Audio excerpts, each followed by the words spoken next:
the new lore arc.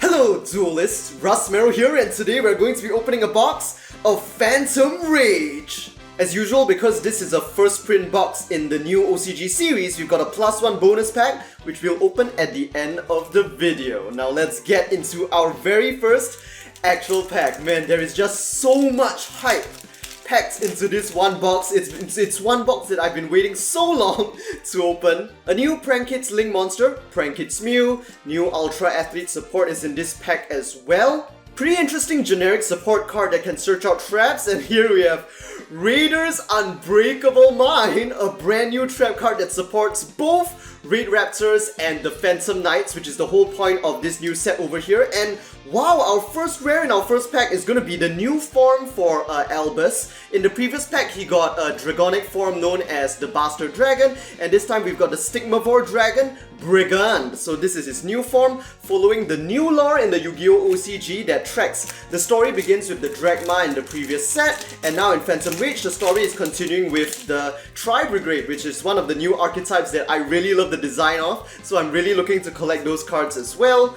Magical Broker, an interesting card that supports continuous spells and traps. I can see it being pretty useful in the brand new Charmers build. And here we have a card from the new Cyberspace archetype. This one is GG. This is another new archetype that I'm pretty interested and hyped about as well based on the design. So, and our first super rare is going to be for Melfi's, and followed by our rare, it's going to be an Ultra Athlete. Excited Melfi's. To XC summon this card, you'll need 2 or more level 2 beast-type monsters, aka the Melfi's. This card name's second effect can only be activated once per turn. First effect. By detaching one Xyz material from this card, during this turn, all your Melfi monsters can attack directly. Second effect, during your opponent's turn, you can target one Beast-type Xyz monster on your field, return it to its owner's deck, and then special summon from your grave level 2 or lower Beast-type monsters up to the number of Xyz materials that monster possessed. Okay, so honestly, first I gotta admit that I'm not too familiar with the Melfi mechanic, but I have heard a bit here and there,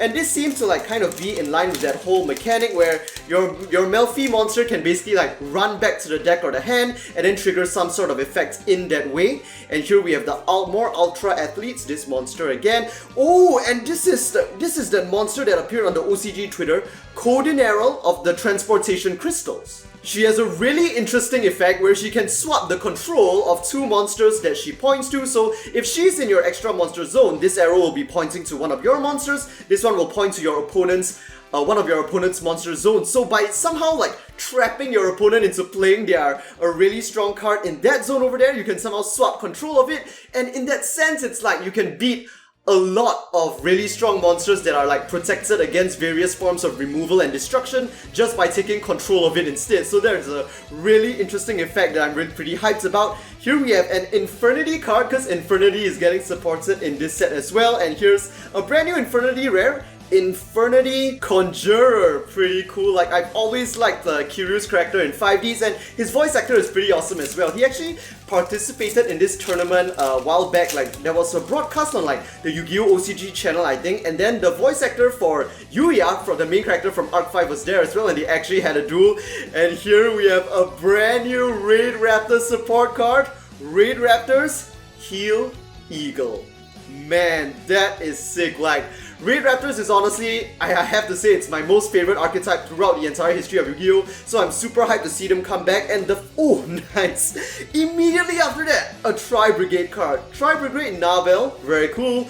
And then here's a new card, Penguin Heroes. It's a synchro monster that kind of supports the whole Penguin deck, which I think was used by one of those the Big Five, right? They took over Kaiba Corporation in the original series. And our next super rare is going to be a new synchro monster for Infernity, Infernity Hell Demon. So it's a synchro evolution version of the normal Infernity Demon.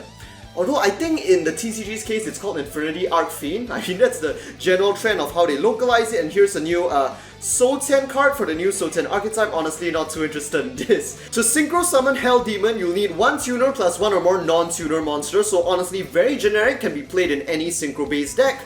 First effect, once per turn, you can target one face-up card on the field, negate its effects until the end of the turn, but if your hand is 0, you may also destroy it. Second effect, as long as your hand is at 0, the damage this card deals to your opponent through battle with your opponent's monsters is double. Third effect, a dark attribute synchro monster that was synchro summoned using this card as material can attack monsters up to twice during each battle phase. Now that honestly sounds like really solid support for Infernity. Like in most cases, I see it being like, it's not really a boss, but more like a transitory stage where first you synchro summon this guy out, basically use its effects, especially if your hand is at 0, to negate one card on the field and destroy it, then use it as material to bring out your true boss, which will then be able to attack the opponent multiple times. And here, we just look at this card, guys. I mean, just look at all the Tribrigrade cards, their art style. The design, like the whole world that you can see through their artwork is so amazing. They just look so cool, like steampunk animal soldiers. I love it so much in like a post-apocalyptic world. Anyway, this is Tribrigrade Karas, another one. And here we have our Awakening Possessed Gagigo Bites for Elia.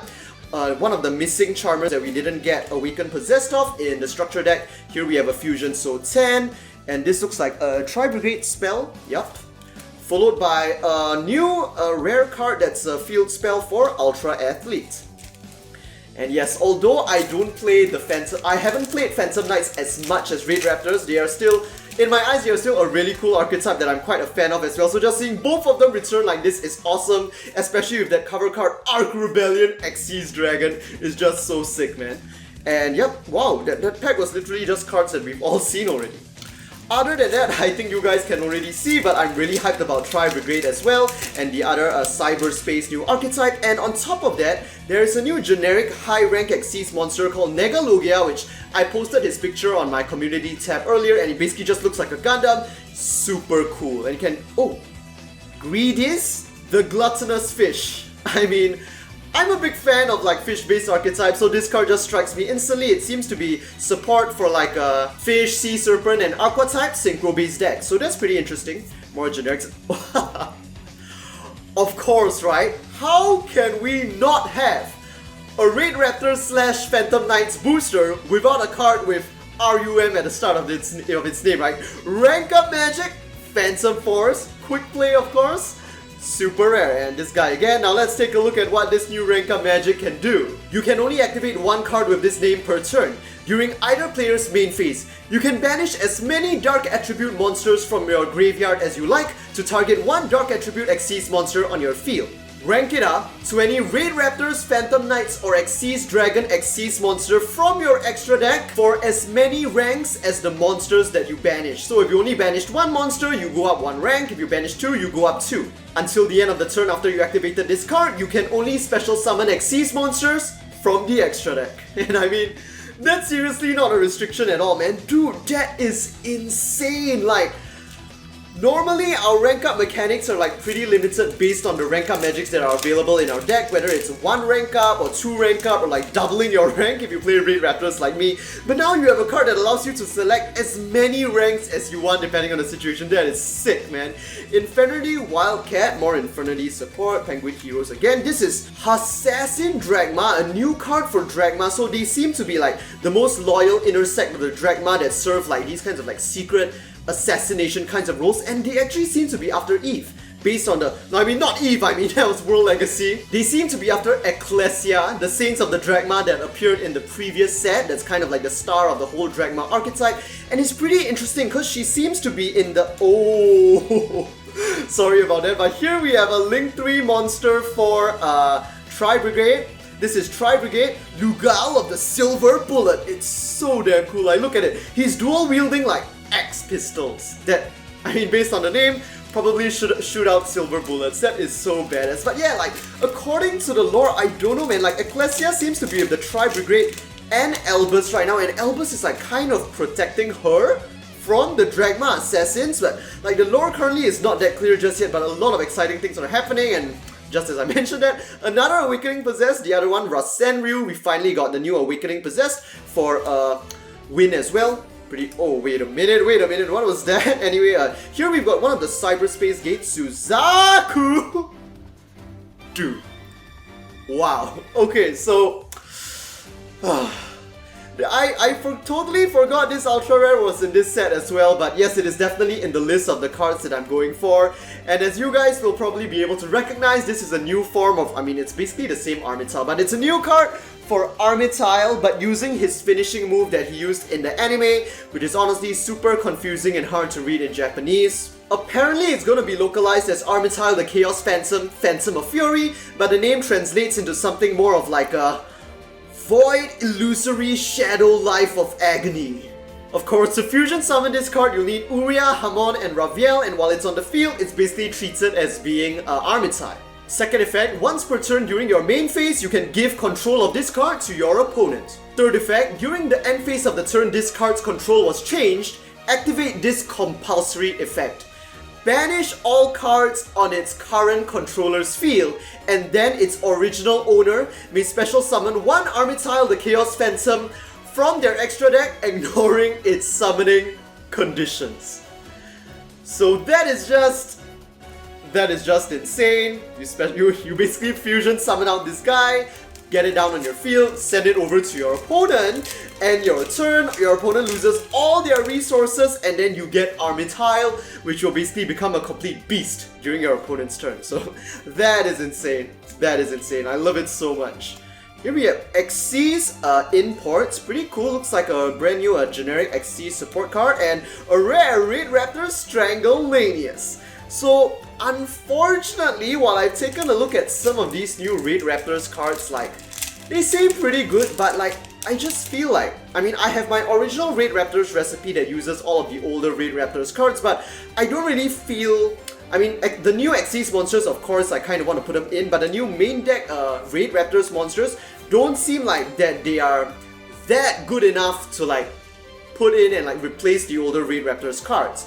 And here we've got another Rugal, the Silver Bullets, and very nice, a new Red Raptors card, Red Raptors Phantom Claw. You can only activate one card with this name per turn. When a monster effect is activated, you can detach one Xyz material from one Dark Attribute Xyz monster on your field to negate that activation and destroy the monster. And if the material that you detached was a Phantom Knights, Red Raptors or Xyz Dragon card, on top of that, you can choose one Red Raptors monster on your field, and it gains attack equal to the original attack of the monster destroyed by this effect. So, I mean, we've already had like Raptors Gust, but now it's Raptors Gust. The main limitation was that since it didn't have Red Raptors in its name, it couldn't be searched out by like the other Red Raptors card searches in the deck.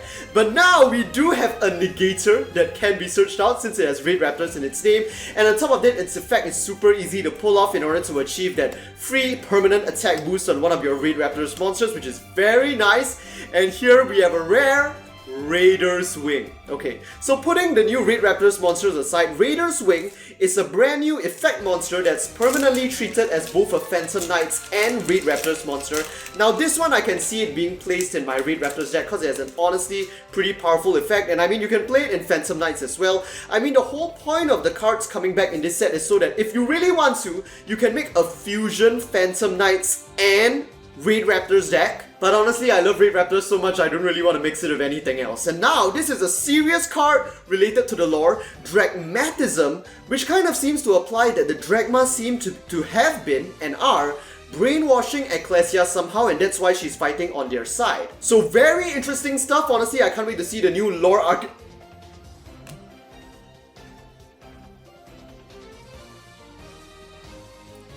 That's it. That's my reaction, like, guys, I can't believe we actually did it!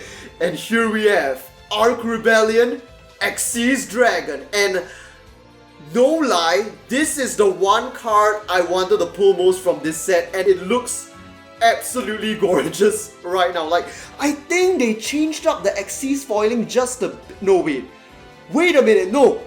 This isn't even ultra rare! Yes, like, it's super hard to see because Xyz monsters are black, so it's kind of hard to catch the foiling on the side of the card outside of the artwork unless I really look really close like this. But yes, dude, guys, this is an ultimate rare. Rebellion Xyz Dragon. To Xyz summon this epicness, you're gonna need 3 level 5 monsters, but who's gonna Xyz summon it the normal way, man? Rank up magic! This card name's second effect can only be activated once per turn. First effect, this Xyz summon card cannot be destroyed by card effects. Second effect, by detaching one Xyz material from this card's attack increases by the total combined original attack of every other monster on the field permanently. On top of that, if this card has a dark attribute Xyz monster as its Xyz material, also negate the effects of all other face-up monsters on the field permanently. After activating this effect, until the end of the turn, you can only declare an attack with this card. My god. I mean, I already knew this. I already knew how epic his effect was, but just reading it out, holding the card in real life just makes me think, oh my god, that is insane!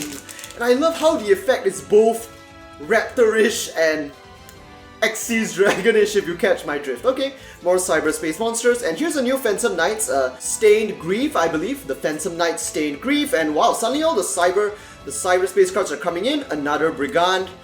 Yeah, that is so epic, and I love how, I mean, seriously, you can just play it as a rank up option in Raid Raptors as well, because its only condition is that it needs a dark attribute Xyz monster as material, and like all the Raid Raptors, Xyz monsters fit that bill, so that's just perfect.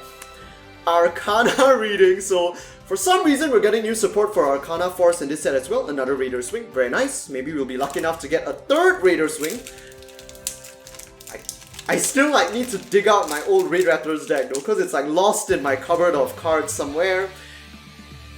Dude, we haven't even finished the first stack and yet we've pulled so many. Oh right, a Skyfang Brigade's getting new support as well. Ultra Athlete, final pack of the first stack, and yet we've already got 6 foils, so that means there's only like 4 left, followed by the extra 11th one in the +1 bonus pack. Very cool. But I guess we can probably skip through most of the normal cards already. Oh yes, not exactly Ghost Trick support, but generic level 1 support. And here's the new Noble Knight, Olivier. This is new form, pretty cool. Now let's shift over the second pack a bit closer and see what we get in our second run. Now what's most awesome is that our Rebellion was ultimate rare, which means we've still got 2 ultra rare slots, and I'm really hoping to pull that Negalogia from this set. The one card that I really don't want to pull is the boss of Souten, because, oh right, another important lore-based card. This is Tribrigrade Ophiamine, and we can clearly see like Ecclesia in the background being taken care of by the Tribrigade members. And then like Albus in the front here seems to be like making some kind of promise with the leader of the Tribrigades. I don't know, maybe for their temporary protection or something. And here's our rare new Phantom Knights tier scale. Nice.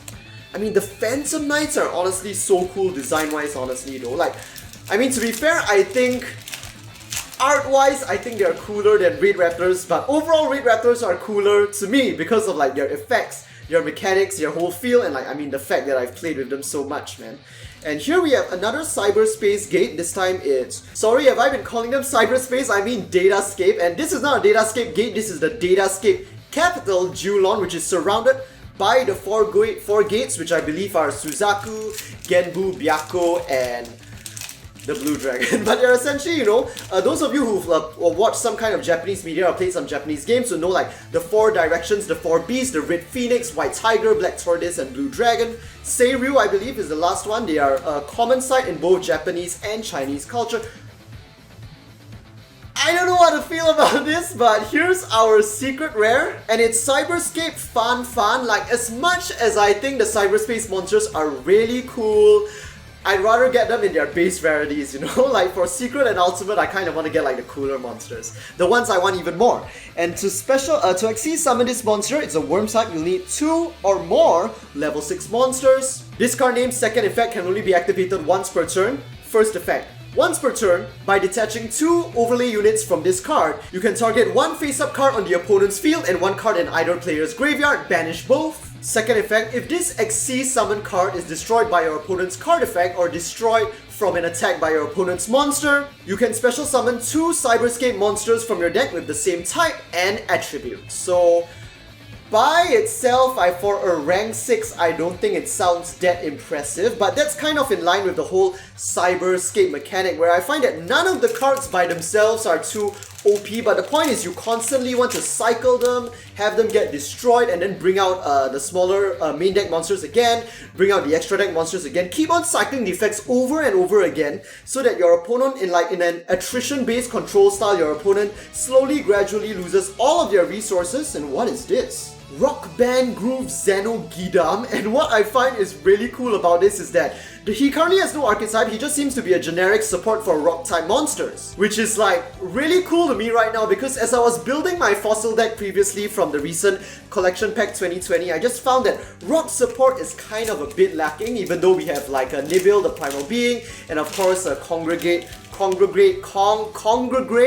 as well in the recent set. So we do have some, but I just feel like generally rock doesn't have that much support, so this card will really come in handy for new fossil players. It will honestly be pretty cool to see more cards in this style, you know, like even though they don't support each other as an archetype, but just to see like a whole gang of cards with the similar Rock Band Groove name, that would be pretty nice. How did I know this was going to happen? How did I know this was going to happen? This always happens to me. This always happens to me! Okay, ultimate rare, you'll go up there. So it looks like my secret rare slot got taken up by a super rare, but of course this Cyberscape monster was a super rare, man. It just didn't have the ultra vibe, you know, that they say for all the ultra rare monsters. Man, that's a bit of a shame, but I'm used to it by now.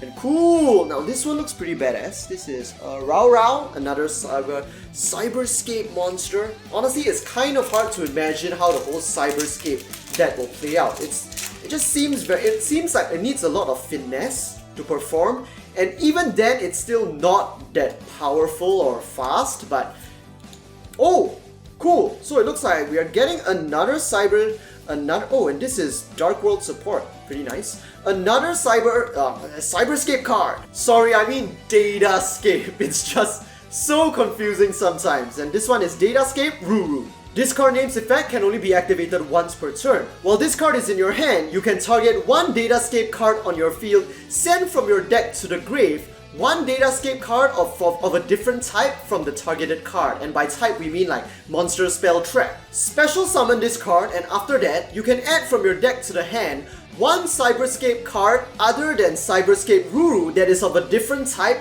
from the targeted card and the card you send to the grave. So if you targeted a monster and send a spell to the grave, then you can add a trap to your hand. They must all be different types. And during this turn, you can only special summon level 3 or higher or rank 3 or higher monsters. So, what did I tell you?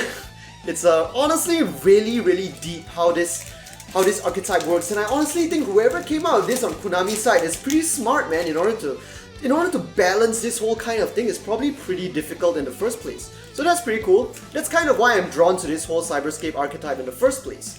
And here we have the other side of the Souten, the Souten kicks. We've got the Souten punch, the Souten kicks. How many ultras have we gotten already? Oh wait, still only one ultra. Cool. Alright, that means you've still got a good chance for a Nega Logia. Oh.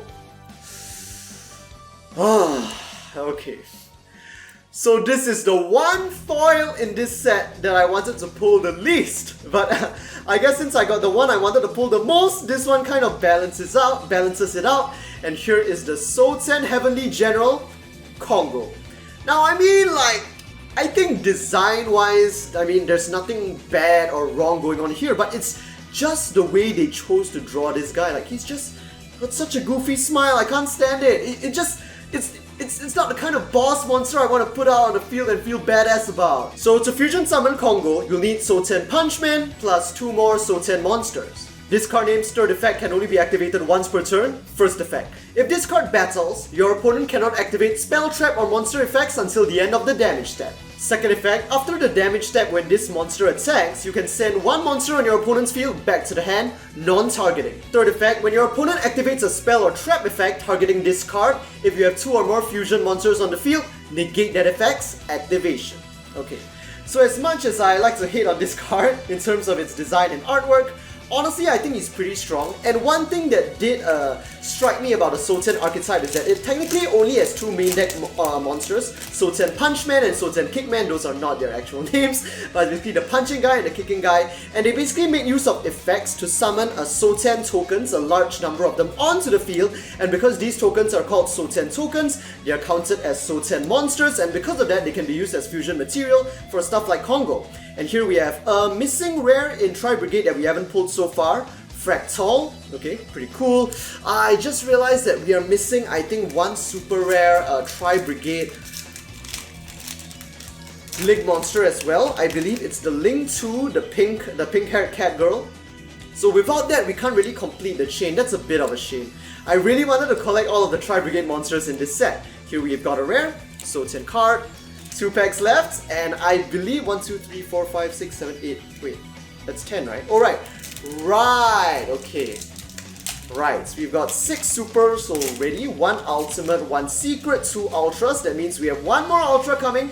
That's all. So no more chances for the Tribrigade Link 2, but we've still got a chance for Negalogia. Anyway, here we've got Infernity, what's this, Paranoia?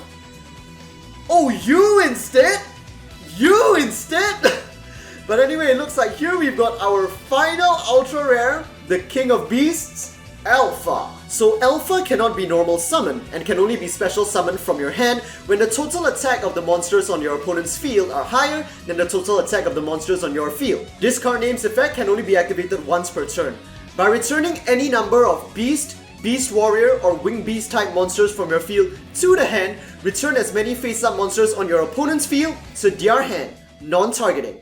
After this effect activates, Alpha cannot direct attack until the end of the turn. So that is pretty cool. I kind of like the sound of that, and it seems like it will fit well in Tribrigade because Tribrigade is all the effects basically only support around like Beast, Beast Warrior, and Winged Beast type monsters as well, so there's that commonality, and they don't tend to have high attack power as you can see here, so we can kind of make use of that in order to combo with Alpha. That's pretty cool, so I'll probably want to add that to my new Tribrigade deck. And ending off, we've got a new support card for Nephthys. And now, time to reveal what's in our +1 bonus pack. I'm really hoping for either Negalogia or the Link 2 Tribrigade monster. You guys ready? Let's go. Let's see, what type of monster is it first? Huh? Wait a minute. Is it not even a... Oh. It was a trap. And it's not even Prismatic Secret Rare, and it's one that we've already pulled. Okay. I don't know what to feel! So that'll be all for this Phantom Rage booster box opening. Honestly, at the end of the day, I really feel like I won, because just looking at this guy in Ultimate Rare, I think this is the most beautiful card I have seen in like the entire year, man. At least when it comes to Yu-Gi-Oh! No, you know what? Not just in Yu-Gi-Oh! Out of all the card games that I play and collect, throughout this entire year, this has been the most badass card I've pulled. Anyway, as usual, if you enjoyed this video, do give it a like. Let me know what you guys think about these new cards, especially in terms of like the OCG lore between like the Dragma and the Tribrigade in the comment section down below. And don't forget to subscribe for more Yu-Gi-Oh! OCG booster box and product openings on the day of release. Our next release is actually within the same month, but near the end. On 29th August, we are getting a new structure deck R, Dragunity Drive. And like, that is something I'm quite hyped for, because when I was like still playing Yu-Gi-Oh! In English back during the Synchro era, one of the structure decks that I actually bought, like I think my first Synchro structure deck ever was actually the Dragunity one, so I've got kind of a bit of like nostalgia for it, so I'm pretty hyped to see it come back with brand new power. So with that, hope to see you guys in the next Yu-Gi-Oh! Video. Our chance encounter brought color deep into my life. I will shelter you, protect